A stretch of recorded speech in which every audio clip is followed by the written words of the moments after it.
Hey guys, it's GHB and welcome back to our fourth session of spoiler reviews. So let's just jump right into it. We have Unlu Death Dreamer. So it's another one of the Nightfall cards. To note, we now have a Feln Nightfall Legendary, and now we have a Primal one, so I suspect we're also going to get a Shadow one. But let's take a look at this one. So it's a 6 mana 2/5 with flying. That sucks. Just saying, that sucks. Nightfall, okay. I'm not sold. When you play a curse, play a 3/3 unseen with a random battle skill. It's the only relevant part of this card, it feels like. So we don't have a lot of good curses right now. Now we're obviously getting some, like I'm going to be talking about, I believe, 2 today. But neither of them are Feln, if I'm remembering right. I'm really tired. Let me just check. Okay, one of them is Feln. But, you know my point. So we don't have many good curses right now. This card entirely depends on how good the curses are. The problem is, if you play a curse, let's say on turn 4, this card doesn't trigger it. Like, this doesn't enter and say, hey, I have a curse. You have to have this, then you have to play a curse afterwards? If you don't play a curse, a 6 mana 2/5 flyer that both players draw a card and lose a life sucks. And if this card is a 6 mana 2/5, so, okay, this card is we have a 3/3 with a random battle skill. So, in total, we can make this card a 6 mana 5/8 with wow, words are hard. 2/5 being flying, 3/3 being something else. But, and then both players lose a life, draw a card. It's not that good. Like, the amount of input, you need like 2 curses to make this card good. Sure, if you play this out like turn 6, it lives. Turn 7, you go curse, curse, curse. Yeah, sure. You got me. You got like 11, 14 worth of stats. Yeah, you got me. But I don't think this card's very good, like at all. I don't think this card's gonna see any play, because unless the curses that they print are absolutely absurd, I just don't see this card seeing play. Like, it's too much input to actually make this card worth its value. Let's look at the next one. Hey, it's the curse! Why is it off to the side? 1 second. Alright. Cowardice. Curse unit can't block. This is a really interesting card. I don't think this card's going to see much play in Constructed. I think it's solid in Draft, but I think in Constructed, you still don't want to spend a card to make it so an opposing unit cannot block. Like, yeah, we have Cinder Yeti, for example, that we play, but Cinder Yeti can be card advantage, because with the 3/2 body, plus it can help push your head. This card is just spending the whole card to make it so something can't block. It's not like it permafrost it where it can't attack or anything, it just can't block. Yes, this hits Titan, which Permafrost doesn't. But I don't think this card sees any constructed play, because it's a whole card to get this effect. Even though it's a curse, it's just not good. And for example, if I wanted an effect like this for a Feln Infiltrate deck, maybe I'm going to play Ghost Form or something instead, like, or Levitate. I don't think this is where I'd want to be. But I think in Draft, this card has some potential, depending on how aggressive your deck is. This is like a Levitate in Draft for your Infiltrate deck. So I think this card could see some Draft play, but I don't think it's going to see any Constructed. The other curse, Curse of Taxation. Guys, for those of you who play Magic and have gotten fucked by land hate before. Wait, this wasn't off to the side, this was... Oh my god. My depth perception is awful, and I just realized that I'm using the Eternal banner here as my reference point for center instead of my... I use the last curse as my face cam as the center point. Wow, I don't understand what I'm doing with my life. 4 mana land hate. One thing to note is this does not cut you off influence. It doesn't technically destroy it. You can kill this relic and get your power back.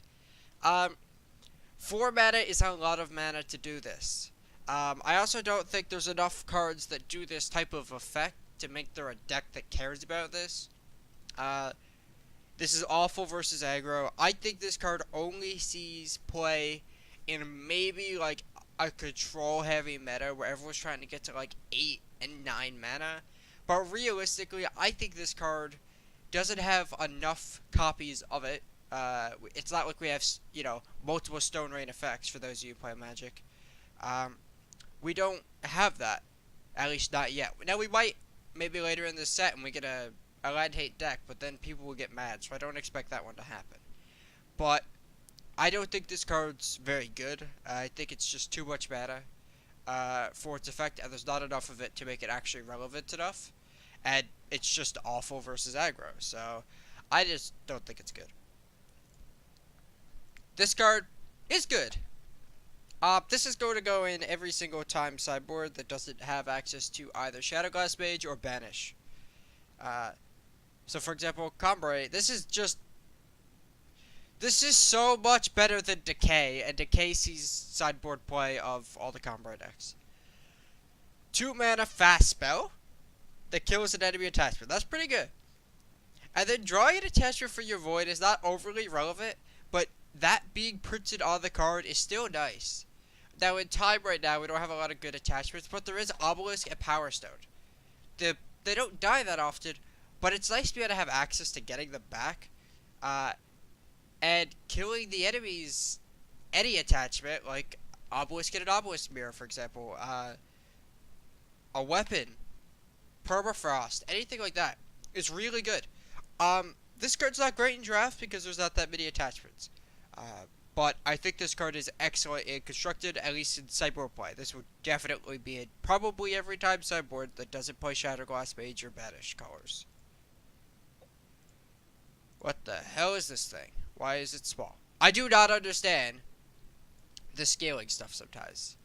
8 mana, 9/7 in fire. So fire control, boys. Whenever you play a relic, deal damage equal to its cost to an enemy. So no, it's not random enemy. So you choose where that damage goes. At the end of your turn, play the top card of your deck. So this does include power, from what I understand, which is relevant-ish. This might be the idea of Direwolf Digital is sitting there and be like, Praxis doesn't have anything after 6. What do we do when they draw late game Power Stones? I don't know, let's print an 8-drop. That's good. This card's pretty solid. So the turn it enters, it plays a card for free. And it's a 9/7. So if it lives past the turn, this card's very hard to beat, in my opinion, because card advantage. And it's a thick boy. And your relics start killing people.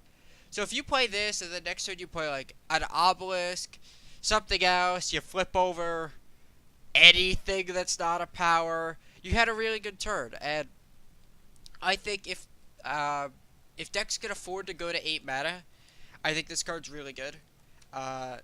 The problem is its color makes it like there's not many good fire control decks right now. Just Praxis is your closest thing, but maybe this card is good enough to see play in Praxis. Maybe it forces you to play the 8 ramp package of Initiate plus Power Stone.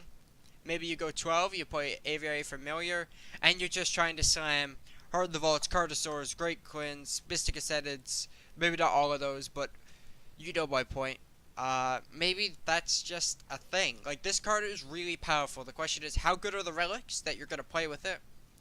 And can you afford to get to 8 mana to play this card? That doesn't instantly win you the game. Like, if I compare it to Vera, this card's worse than Vera, I think. Vera comes down, it replaces itself, and if it lives, you lose. And if it dies and you play another one, you probably win as well. So I think this card is worse than Vera, but that's a pretty high standard to try to beat. But I think this card's going to see some play, presumably decks can actually account for it. And our last card of the day, another good one in my opinion, Topple Tower. I think this card's really good, I just don't know if it's really good right now. So, it's a 3 mana 0/4, like if you're ahead, it's a 3 mana 0/4 and you're depressed about it. I shouldn't joke about depression, oops. But it's a 3 mana 0/4 on its worst day. On its best day, it's a 3 mana like 26/4 for 3, which is pretty good, I think. Depending on how much they push the Grendelin tribe determines how good this card is. I actually could see a deck like Rally Queen wanting a card like this at some point if they made it more of a Grendelin Queen deck, so to say. Because we already have Grendelin Drone and Assembly Line, but maybe we get some good more 1s and 2s that go with it. I don't think the 0/3 for 0 is good enough, even with this card. Unless we get some maybe really good Grenin Lords, maybe that works. But I don't think right now this card's good, but we also haven't seen a lot of this set yet. Once we actually see the rest of the set, this card might be a stellar card. I'm not sure yet. Um, I think it's going to see some play in its life. I'm just not sure when, and I don't think that time is right now unless we get a bunch of good Greninwards. But I definitely think this card has a ton of potential. And that's our last spoiler for today, guys. So thank you guys for tuning in, and I'll see you guys next time.